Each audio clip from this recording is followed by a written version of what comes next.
Bonjour à toutes et à tous et bienvenue dans cette nouvelle vidéo dans laquelle je vais vous présenter deux petites combinaisons issues de parties de maîtres du passé. Donc on va voir ça tout de suite, j'espère que ça va vous plaire.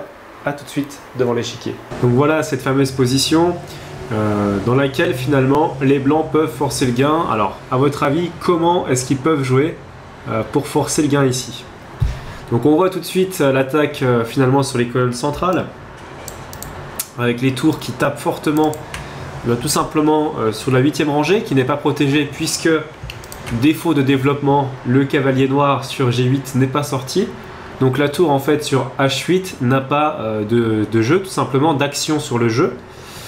Et donc dans cette position, comment gagner cette partie? Alors c'est une partie qui a opposé Anderson, donc le génial tacticien Anderson, à Hillel. Cette partie, fin de partie d'ailleurs, qui va voir une combinaison magistrale d'Anderson et qui commence donc forcément par tout simplement un sacrifice, hein, comme aimait le faire Adolf Anderson. Donc on voit déjà qu'il y a une première pièce qui est en prise ici. La pièce en prise c'est le fou sur B5, mais et bien tout simplement ici on va mettre une deuxième pièce en prise pour créer des menaces de mat, en exploitant évidemment, vous l'avez compris, les colonnes centrales avec les pièces lourdes. L'idée c'est la venue sur la 8e rangée.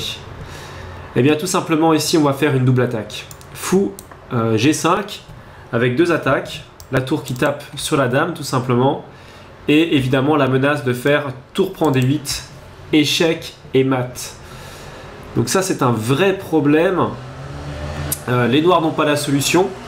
Dans la partie, le coup joué par Hillel, ça va être tout simplement de faire dame prend G5.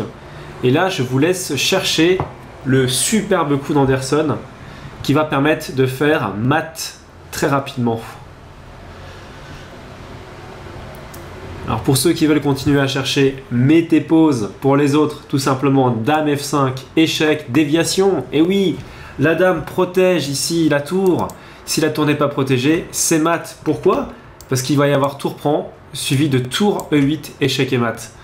Donc ici, après dame échec, dame prend est forcé, puisque si le roi part, on fait simplement dame prend dame, on a une dame de plus. Et après donc ce coup-là, on fait juste tour prend D8, échec, roi prend et tour E8, échec et mat, d'accord? Donc voilà l'idée, c'est la raison pour laquelle dans la partie, bon ça s'est fini comme ça, hein, tout simplement avec le mat sur E8.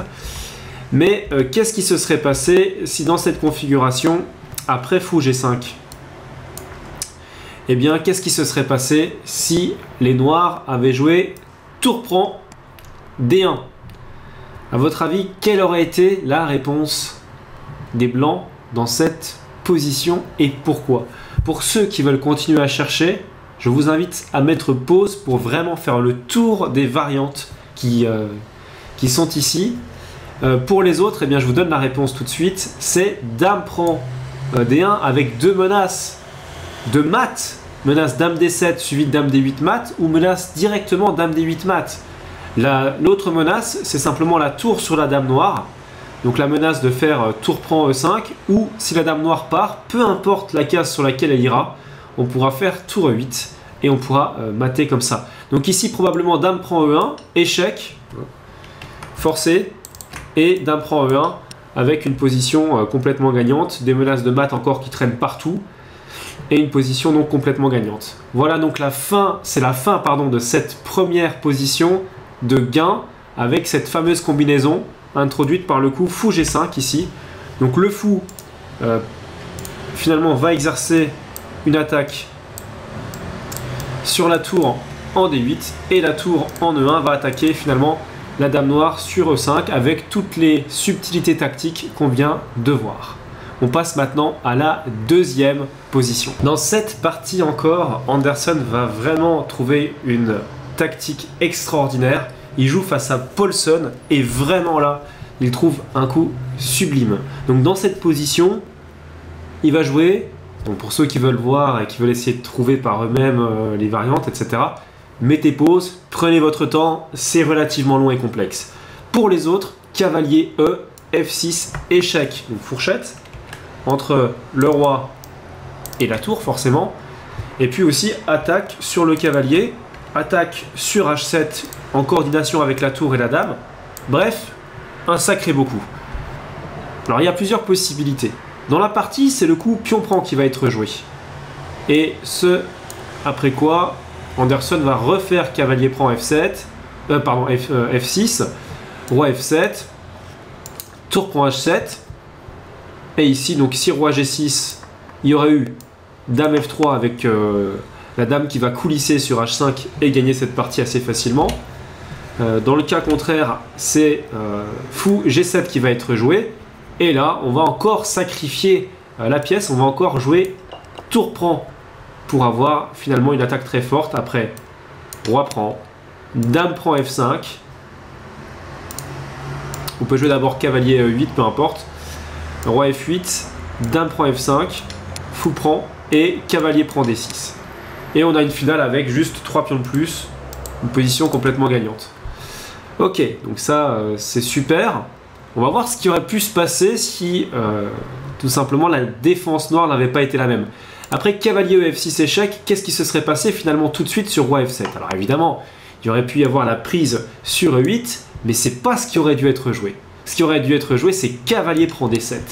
Et on va voir ce qui se passe. Donc déjà, premièrement, les blancs viennent de prendre une pièce. Les noirs vont être obligés de reprendre cette pièce. Donc dame prend D7. Et c'est là finalement que le coup là, introduit par les blancs, va être déterminant. Et ce coup, c'est dame prend H7.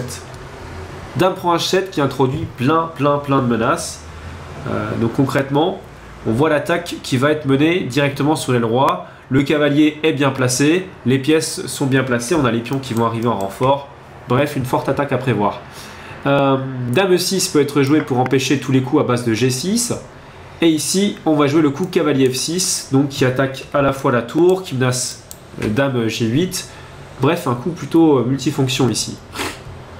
Alors, concrètement, qu'est-ce qui se passerait sur tour A8? Et on va voir comment c'est intéressant cette partie.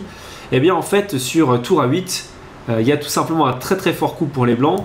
Dame G8 échec, roi E7 et cavalier D5 échec. Donc regardons bien la position. Voilà. Le roi doit rester à la protection de la dame. Donc roi D7 seule case, forcé. Et ici cavalier B6, fourchette entre le roi et la tour. Le roi est obligé de rester à la protection de la dame. Donc roi E7, dame prend dame, roi prend. Et cavalier prend A8. Voilà comment tout simplement cette tactique aurait été possible sur tour A8. Voilà. Donc c'est juste pour vous montrer la puissance finalement de cette arme-là. Évidemment, on aurait pu aussi jouer à la place de cavalier B6 échec un coup comme dame prend, roi prend et cavalier C7. C'était totalement possible également dans le but de placer cette fameuse fourchette entre le roi et la tour. Voilà, c'est la fin de cette vidéo. J'espère qu'elle vous a plu. Si c'est le cas, n'hésitez pas à mettre un petit pouce vers le dessus, à laisser un commentaire aussi, ça fait toujours super plaisir. Quant à moi, je vous dis à très bientôt pour une nouvelle vidéo. Ciao, ciao.